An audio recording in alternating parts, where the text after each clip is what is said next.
Get your money ready because 2025 is going to eat your wallet alive. Just do me a favor and don't take out a loan at 30% interest.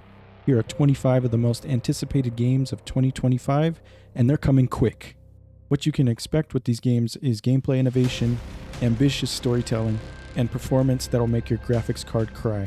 Also, you guys need to finish your backlogs. It's getting out of hand and ridiculous. Let's continue. Ah yes, Kingdom Come Deliverance 2, the highly anticipated action role-playing game. This game is going to be huge, featuring 80 to 100 hours just to finish the campaign, excluding DLCs. That's right, according to the developers, there's a total of 5 hours of cutscenes. That's a movie, 2 movies!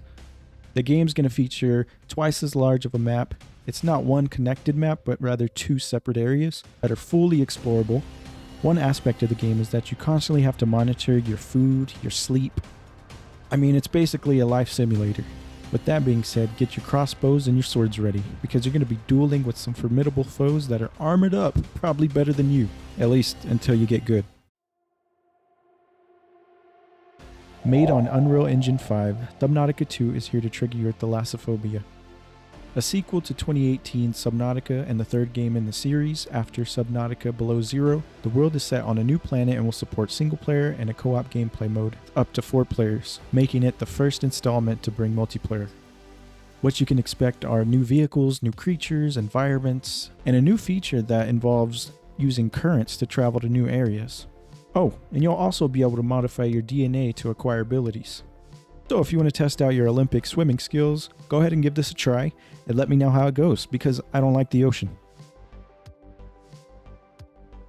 Monster Hunter Wilds is here to bring more of what fans want: slaying monsters. Like the games before, you do the usual. You can upgrade weapons, you can hunt, feed yourself, craft new gear, and tackle quests. You will recognize weapons from Monster Hunter World, making their return in Wilds. But don't think that they didn't change anything. No. They included new moves and actions, and a focus mode that allows you to do critical damage on a monster. But the best part of this is how the world just interacts with itself. Monsters will interact with each other, predators will hunt prey, the weather effects also affect the behaviors of these beasts. So warm up those hands and get ready to fight the kaiju. I know there's some OG Gears of War fans out there, like myself. Gears of War E-Day. This is spectacular. We're expecting this game to be set 14 years before the trilogy, and man did it make me happy. Finally, we get the return of the Locust. I'm tired of the Swarm or whatever they were. They were wannabe Locusts, matter of fact. But we're getting a gritty, gory, horror-type-esque Gears of War with young characters. This is their origin story. All the lore heads out there, they can't wait for this to drop. The Outer Worlds 2, also known as Fallout in Space. Or is that Starfield now? It doesn't matter. Fans of the first game, get ready because you're going to experience an expanded range of weapons, new graphics, better graphics, might I say, and an increased focus on action of the gameplay. Featuring new characters and a new solar system, there looks like there's going to be a lot to explore. It's very vibrant. We know how the first game was. If you played it, well, get ready for the next one. That's all I got to say. I've never been more excited for a Doom game. Doom the Dark Ages looks incredible. This is a prequel to the 2016 installment. When you look at this game, the first thing you notice is the setting. It's like medieval mixed with hell, mixed with Doom. We got a crazy shield weapon that's featured here. You're riding dragons, you're in a mech, you got this ridiculous skull gun that shoots out shards and shit. Oh my goodness. And he's even wearing like a mink cape. I don't know what else to say. Doom the Dark Ages. The premise of the story is simple. You're a Doom guy, you're the kingdom's last hope at denying the demons from conquering the land. The creators of BioShock decided to come out of the show and create this game called Judas. The game takes place on a spaceship called the Mayflower that traverses carrying the last of humanity. But the 3 individuals that run the ship, oh, they're wicked, they're twisted. They have some small organization that allows computers to control people? I don't know, it's a little weird. But luckily, the main character, Judas, or you said I've had enough. You break free and you start the revolution against the Mayflower. I've showcased this game a couple of times during the past year and I just keep coming back to it. It looks fun. It looks reminiscent to BioShock, obviously. So I'm ready for it. I'm ready for its antics, its goofiness. Are you? This game is for everybody that loves to eat snakes. Metal Gear Solid Delta Snake Eater. No, it's not technically a new game, but it is a remake of Metal Gear Solid 3. You're going to be doing the usual, evading hostiles, traps, running from surveillance, sneaking around. But this remake takes it up a notch, and I mean a big notch. And let me discuss its most prominent feature. Developers are claiming that each individual playthrough is going to be different. And you know why? Because I've never heard of this before. Every time you get cut, you get a bruise, you get dirt or debris on your personnel, it's going to stay there permanently throughout your playthrough. So you'll be able to backtrack where you got dunked on. That's freaking cool. I kind of want to play this myself just to see how realistic it is. There's going to be some returning gameplay mechanics such as crouch walking and using firearms in third-person mode. So just expect another level of realism and enhanced graphics. Sounds pretty cool. No, this isn't Ghost of Tsushima, but that was my personal game of the year for 2024. Incredible. We finally got a sequel to this, and it was very unexpected. It's coming back with vibrant colors, beautiful weather dynamics, and characters that look pretty badass. And did I mention that there's feral wolves that seem to be on your side? That could be interesting. Besides all that, I'm just really looking forward to another Ghost of game, Ghost of Aiden. They might as well make it. I'll do the mocap and everything. But on a serious note, I'm really curious to see what else they can add to the game as far as mechanics go. We already know it's going to look good, it's going to play good, the story's going to be immaculate, at least I hope. And we'll finally get a break from seeing Jin's ass cheeks chilling at the hot springs. Alright, so if you ever wanted to go back to France, not that I've ever been, Sniper Elite Resistance will take you there. Many will say this is just an expansion from Sniper Elite 5, but we'll never know until we get to play it. Yes, it is taking place in France once again, but we're getting a new protagonist, which is kind of unexpected. I thought they were set in stone with Carl Fairborn, but oh well, it's time for a change. I've always been a fan of Sniper Elite games, so I'm definitely going to play this. I'm not expecting too much out of it as far as Game of the Year praise, but it's definitely going to be a guilty pleasure of mine. They are introducing a new mode called Propaganda, which includes modifiers that you have to do in order to complete the mission. So I guess that's cool. Any little thing helps. Sniper Elite, you love it or you hate it. I love it, so I'm going to play it. If you're looking to buckle down and kill some Zeds, Killing Floor 3 is going to bring you some intense gameplay that's action-packed and a whole lot of gore. Team up with up to 5 players to increase the carnage and mayhem. Or, if you're feeling a little risky and just want to play at your own pace, single player is always there for you. Fight waves and waves of deadly enemies with guns, flamethrowers, katanas, you name it. There's so much to do in this game. It looks incredible. And I'm sure the soundtrack of this game is going to be insane. You definitely want to have headphones for this. Killing Floor 3, everybody. There it is. You're looking at it. From the creators of No Man's Sky, Light No Fire is a game about adventure, survival, building, and exploring a world the size of the Earth. Yes, that is what that's what the developers are claiming. It's a procedural world with no boundaries at a scale never attempted before. I'm very curious to see the claims of this. I will say right off the bat, it's very vibrant. I love the weather effects, and this could potentially become a big hit. Basically, you have the freedom to do whatever you want. By yourself or with friends, there's no limits. Every mountain can be climbed. Every ocean and continent can be swam in. Honestly, it looks fun. It looks like a great time with friends. Solo mode, maybe not so much, but you never know. They could definitely change my mind.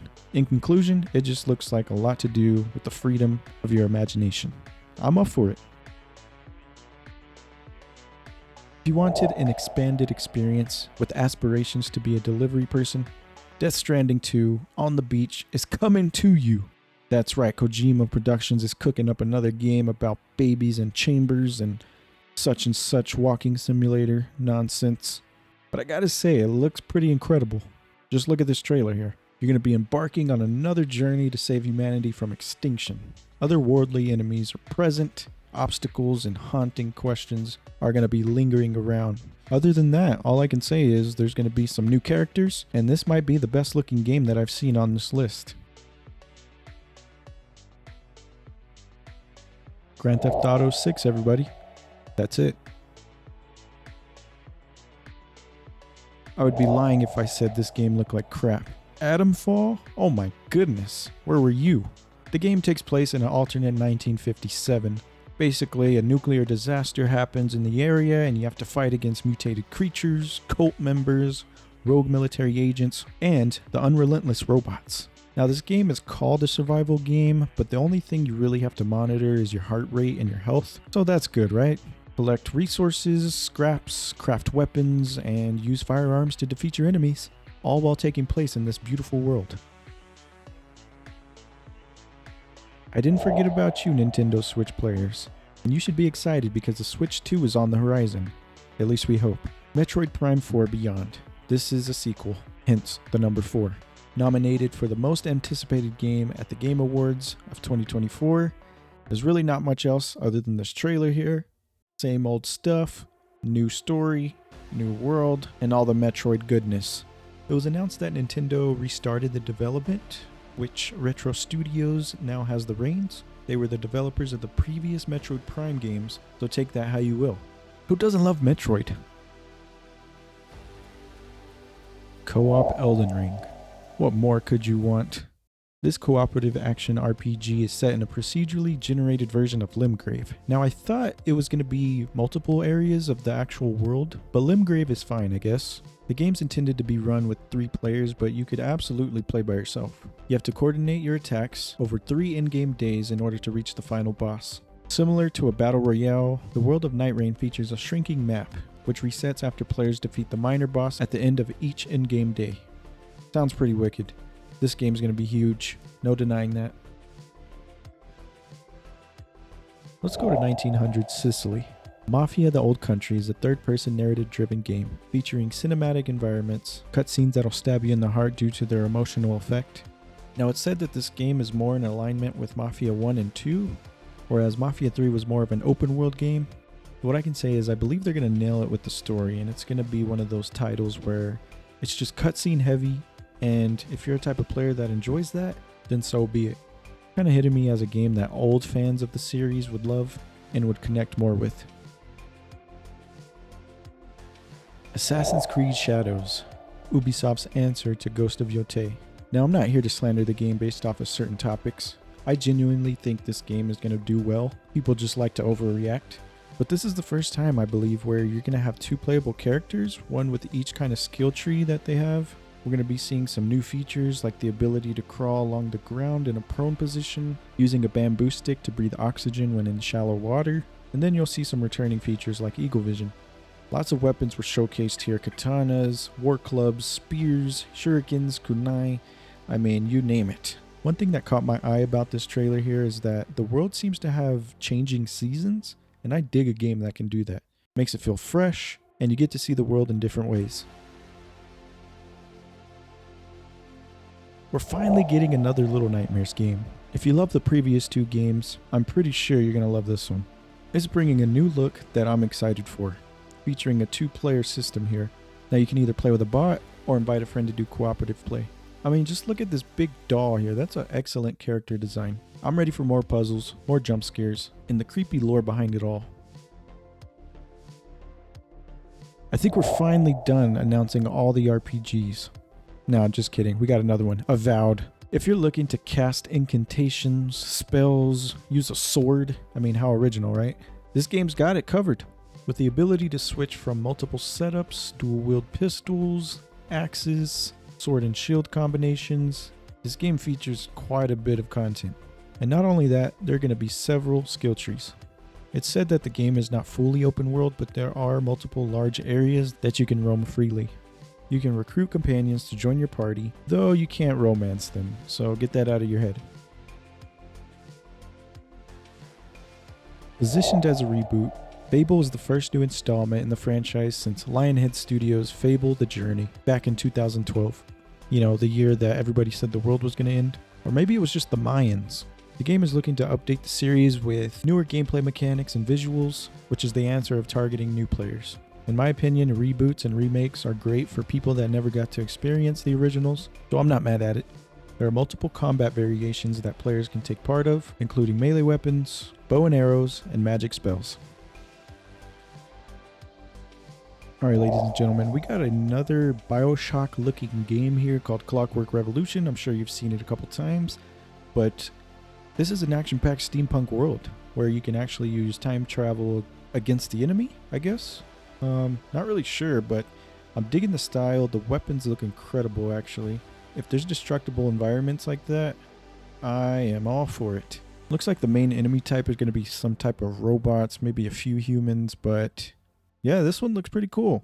Looks like a fun time. Fun time in the Clock Town. Are we finally going to step foot in another Borderlands game?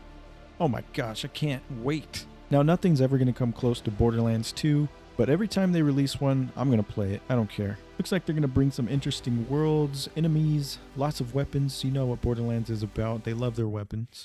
And a set of new characters, which always hints at interesting classes. I wonder if this is based around some type of war between the psychos and some type of sentient beings from another planet. I mean, look at these guys. It's a whole army. And who's the main antagonist here? That woman with the big Donkey Kong arms or this guy from Squid Game? Guess we'll find out soon.